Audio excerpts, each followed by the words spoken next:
Shiloh, Chapter 2. Sunday night supper is whatever's left from noon. If nothing's left over, Ma takes cold cornmeal mush, fries up big slabs, and we eat it with Karo syrup. But this night there's still rabbit. I don't want any, but I know Shiloh does. I wonder how long I can keep pushing that piece of rabbit around my plate. Not very long, I discover. You gonna eat that meat, or are you just playing with it, Dad asks. If you don't want it, I'll take it for lunch tomorrow. I'll eat it, I say. Don't you be giving it to that dog, says Ma. I take a tiny bite. What's the doggy going to eat then? Asks Becky. She's 3, which is 4 years younger than Dara Lynn.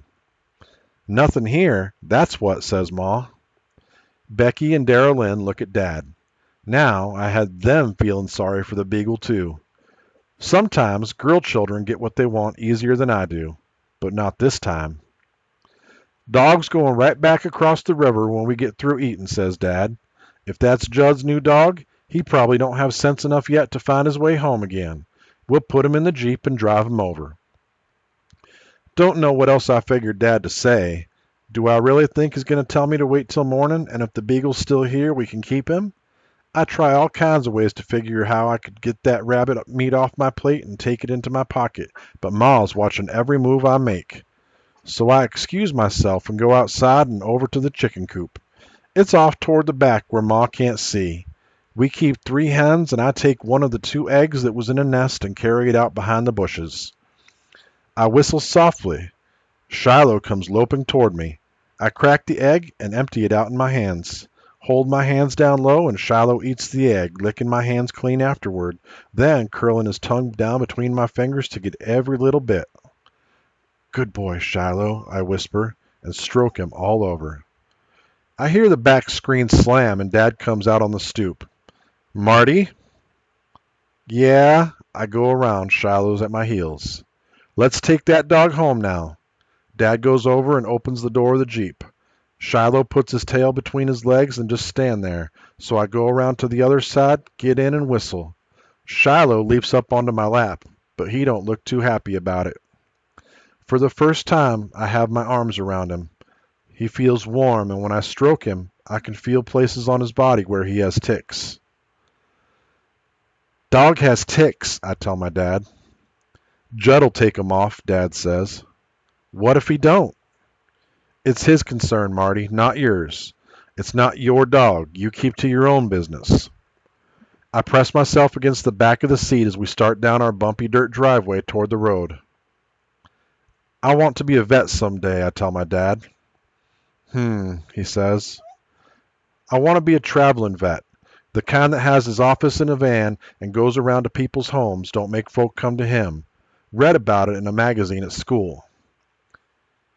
You know what you have to do to be a vet? Dad asks. Got to go to school, I know that. You got to have college training, like a doctor almost. Takes a lot of money to go to veterinary school. My dream sort of leaks out like water in a paper bag. I could be a veterinarian's helper, I suggest, my second choice. You maybe could, says Dad, and points the Jeep up the road into the hills. Dusk is settling in now. Still warm, though. A warm July night. Trees look dark against the red sky. Lights coming on in a house here, another one there. I'm thinking how in any one of these houses there's probably somebody who would take better care of Shiloh than Judd Travers would. How come this dog had to be his? The reason I don't like Judd Travers is a whole lot of reasons. Not the least is that I was in the corner store once down in Friendly and saw Judd cheat Mr. Wallace at the cash register. Judd gives the man a 10 and gets him to talking, then, when Mr. Wallace gives him change, says he gave him a 20. I blink, like I can't believe Judd done that, and old Mr. Wallace is all confused. So I say, no, I think he gave you a 10. Judd glares at me, whips out his wallet, and waves a $20 bill in front of my eye. Whose picture's on this bill, boy? He says. I don't know. He gives me a look, says, I thought so. That's Andrew Jackson, he says. I had 2 of them in my wallet when I walked in here, and now I only got 1. This man's got the other, and I want my change. Mr. Wallace, he's so flustered he just digs in his money drawer and gives Judd change for a 20, and afterward I thought, what did Andrew Jackson have to do with it? Judd's so fast talking that he can get away with anything. Don't know anybody who likes him much, but around here folks keep to their own business, like Dad says. In Tyler County, that's important. Way it's always been, anyhow. Another reason I don't like Judd Travers is he spits tobacco out of the corner of his mouth, and if he don't like you, and he sure don't like me, he sees just how close he can spit to where you're standing. Third reason I don't like him is because he was at the fairgrounds last year, same day we were. Seemed like every place I was, he was in front of me, blocking my view. Standing in front of me at the mud bog, sitting in front of me at the tractor pull, and rising right up out of his seat at the Jordan Globe of Death motorcycle act, so I was missed the best part. Fourth reason I don't like him is because he kills deer out of season. He says he don't, but I seen him once just about dusk with a young buck strapped over the hood of his truck. He tells me the buck ran in front of him on the road and he accidentally run over it, but I saw the bullet hole myself. If he got caught, he'd have to pay $200, more than he's got in the bank, I bet. We're in Shiloh now.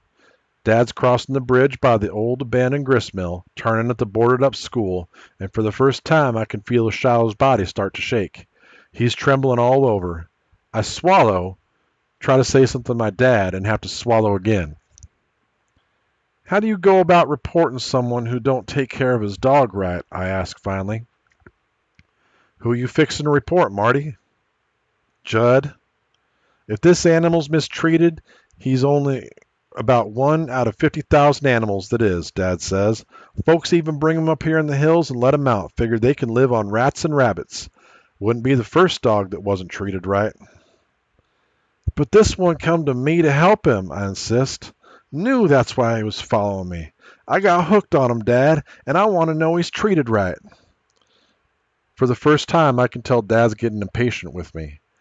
Now you get that out of your head right now. If it's Travers' dog, it's no mind of ours how he treats it. What if it was a child? I ask him, getting too smart for my own good. If some kid was shaking like this dog is shaking, you wouldn't feel no pull for keeping an eye on him. Marty, Dad says, and now his voice is just plumb tired. This here's a dog, not a child, and it's not our dog. I want you to quit going on about it. Hear? I shut up then, let my hands run over Shiloh's body like maybe everywhere I can touch, I can protect him somehow. We're getting closer to the trailer where Judd lives, with his other dogs, and already they're barking up a storm, hearing Dad's Jeep come up the road. Dad pulls over. You want to let him out, he says. I shake my head hard. I'm not letting him out here till I know for sure he belongs to Judd. I'm asking for a slap in the face, but Dad don't say anything. Just gets out and goes up the boards Judd has laid out in place of a sidewalk. Judd's at the door of his trailer already, in his undershirt, peering out. Looks like Ray Preston, he says through the screen. How you doing, Judd? Judd comes out on the little porch he's built at the side of his trailer, and they stand there and talk a while. Up here in the hills, you hardly ever get down to business right off. First, you say your howdies, and then you talk about anything else but what you came for. And finally, when the mosquitoes start to bite, you say what's on your mind. But you always edge into it, not to offend. I can hear little bits and pieces floating out over the yard. The rain, the truck, the tomatoes, the price of gasoline, and all the while Shiloh lays low on my lap, tail between his legs, shaking like a window blind in a breeze. And then the awful words. Say, Judd, my boy was up here along the river this afternoon, and a beagle followed him home. Don't have any tags on his collar, but I'm remembering you got yourself another hunting dog and wondered if he might be yours. I'm thinking this is a bad mistake. Maybe it isn't Judd's at all, and he's such a liar he'd say it was just to get himself still another animal to be mean to. Judd hardly lets him finish, starts off across the muddy yard in his boots. Sure as hell bet it is, he says. Can't keep that coon dog home to save my soul. Every time I take him hunting, he runs off before I'm through. I've been out all day with the dogs, and they all come back but him. I can hear Judd's heavy footsteps coming around the side of the Jeep, and I can smell his chewing tobacco strong as coffee. Yep, he says, thrusting his face in the open window. That's him, all right. He opens the door. Get on down here, he says, and before I can even give the dog one last pat, Shiloh leaps off my lap onto the ground and connects with Judd's right foot. He yelps and runs off behind the trailer, tail tucked down, belly to the ground. All Judd's dogs chained out back bark like crazy. I jump out of the Jeep too. Please don't kick him like that, I say. Some dogs just like to run. He runs all over creation, Judd says. I can tell he's studying me in the dark, trying to figure what's it to me. I'll keep an eye out for him, I say. Anytime I see him away from home, I'll bring him back. I promise. Just don't kick him. Judd only growls. He could be a fine hunting dog, but he tries my patience. I'll leave him be tonight, but he wanders off again, I'll whoop the daylights out of him. Guarantee you that. I swallow and swallow, and all the way home I can't speak a word, trying to hold the tears back.